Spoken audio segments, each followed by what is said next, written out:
Hey there guys, I know I just made my site update video not too long ago and I just made the Arno Search Plus video review earlier today, depending on what day this actually gets uploaded, but I wanted to make a new video based on some new stuff I'm going to add to the site in the future. I touched on this a little bit in that last video for site updates, but I want to get more into it now.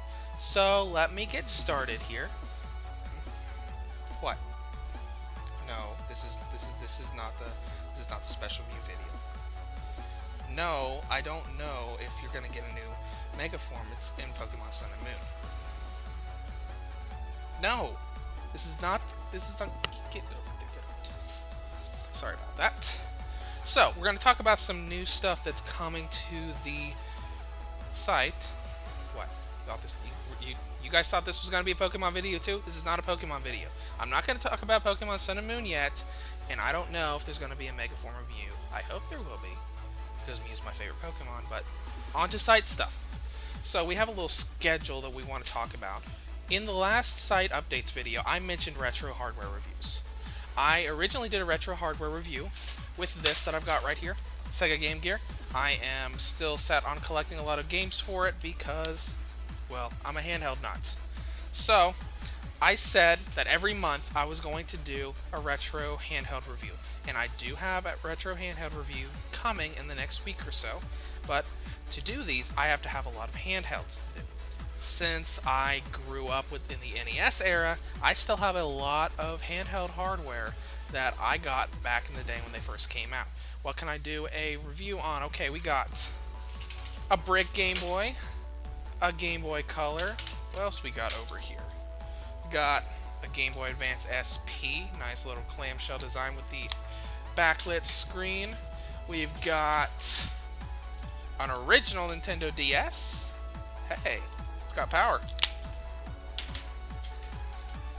PSP 3000, and of course my favorite handheld so far, at least before this gen, the PSP Go. Oh, I love this thing. It's too bad it's starting to die on me. So, retro handhelds. Those are all the retro handhelds I own right now, but I am going to look into getting more so I can do more. There are other Game Boy models I can do. There are different models of the DS and the PSP I could do. There is a lot that I can do in general. It'll just kind of depend on finances and how well my Patreon page starts doing with donations. But that's all for the retro handheld reviews. So let's take a look at our schedule. Alright, first thing we're going to talk about are Steam and PC handheld consoles. That sounds weird, doesn't it? So, first thing we're going to look at is this thing right here. Clamshell design. This is called the GPD Win. It is a laptop that fits in your pocket. Its clamshell design has the full desktop Windows 10 operating system on it. Screen is a little bit bigger than the PS Vita screen, so you should be able to see everything pretty clearly. It's got a full keyboard. It's got some gamepad controls there with the D-pad, 4 triggers, 2 analog sticks, 4 face buttons, and even some buttons over here for L3 and R3 controls. This isn't the most powerful computer on the planet, but there are videos out that you can look at that will show it running various games. I saw a video on Reddit the other day on r/GPDWin of this thing running Devil May Cry 4, and it was pretty smooth. So I'm really looking forward to testing games like Resident Evil 4, Hyperdimension Neptunia Rebirth 1, and of course Fallout 3, Fallout New Vegas, and the Elder Scrolls V Skyrim. So, with the other Steam handhelds, we can talk about the off-the-radar Smok Zero. It was a really big deal for a while, and halfway into their Kickstarter, they just went off the radar. We don't know if they'll ever be back. Valve, if you're watching this video, please contact them, help them upgrade it, and fund them, because I really want it, because it looks awesome. The more Steam handhelds, the better for PC gamers who want stuff on the go, or console gamers who want PC games because they don't like playing on a computer. Here's another PC handheld coming up. It is called the PGS. You can't really see it because of the light here, but there are button interfaces here. There are two analog sticks on the bottom next to the screen, and we've got D-pad and face buttons. This is going to be a little bit more powerful than the GPD Win, but this doesn't have a release window while the GPD Win does.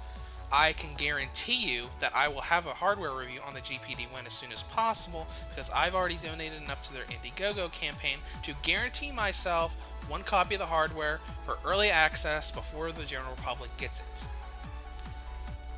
So, next thing we need to talk about. Let's talk about Android handhelds for a moment. Now, before you say anything, I already know. Mobile. All of you handheld fans think mobile is a scourge, a poison that is ruining the console and especially handheld market. And in some ways, it looks like it might be. Take a look at Square Enix, for example. Last gen, the DS and the PSP, Square Enix just crapped out games over and over and over and over again. The PSP got remakes of Final Fantasy 1, 2, 3, 4, Star Ocean 1 and 2, Final Fantasy Tactics, Valkyrie Profile, got Dissidia and Dissidia 12, Kingdom Hearts Birth by Sleep, The Third Birthday. The list is endless. And that's not even going with the DS, with the 3D remakes of Final Fantasy 3 and 4, Final Fantasy Tactics Advance, more Crystal Chronicles games, Chrono Trigger DS. It was endless. Square loved handhelds. But this gen, what happened? The Vita got Final Fantasy X HD and is not getting Final Fantasy XII HD that they themselves said they wanted to do. And they said they wanted to do Final Fantasy XI on the Vita, and they made Final Fantasy XI for mobile. How are you going to play a console MMORPG on a small phone? And then what else did they do for mobile? A lot of games that come out for mobile and the PS Vita in Japan from Square Enix only come out in the West on mobile. Chaos Rings Trilogy is the perfect example. If Chaos Rings 1 and 2 weren't digital downloads on the Asia version that got the patch for English audio, people would be importing it like crazy. But you don't want to import for the price of a trilogy when you only really get one game. So, now that the Square Enix going mobile route rant is over, let's talk about Android handhelds. I'm not talking about mobile, I'm not talking about phones, I'm not talking about tablets, I'm talking about dedicated handhelds from foreign manufacturers with button interfaces, like this. This is from developer JXD. Full button interface, you see triggers, you see two analogs, you see face buttons, D-pad, a bunch of other buttons on there.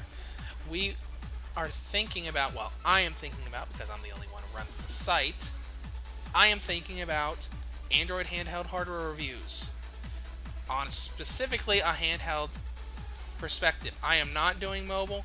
I have thought about the idea of doing mobile, and it's a bad idea. How am I supposed to gauge performance on mobile titles? I have to constantly buy every new phone and tablet, and I have no intention of doing that. I have an iPhone 5C that I got free with my Verizon plan, and I am not getting another iPhone or mobile device in general until my plan runs out and something else is free with the plan. Otherwise, that's a huge money sink that I just don't have. Even if my Patreon page did really well and I got hundreds of dollars a month, I still wouldn't want to do that. That's wasted resources. Mobile is too much of a hassle, especially with how we handheld gamers feel about mobile. Now, let's go to the final part of this video. The Nintendo NX. What can we say about the Nintendo NX? It is a barrel full of rumors. But there are rumors, there are reports, and there are some facts out there. Most of these reports point to the Nintendo NX being a hybrid console. It is a home console, but it is supposed to have a handheld unit as well that stands on its own.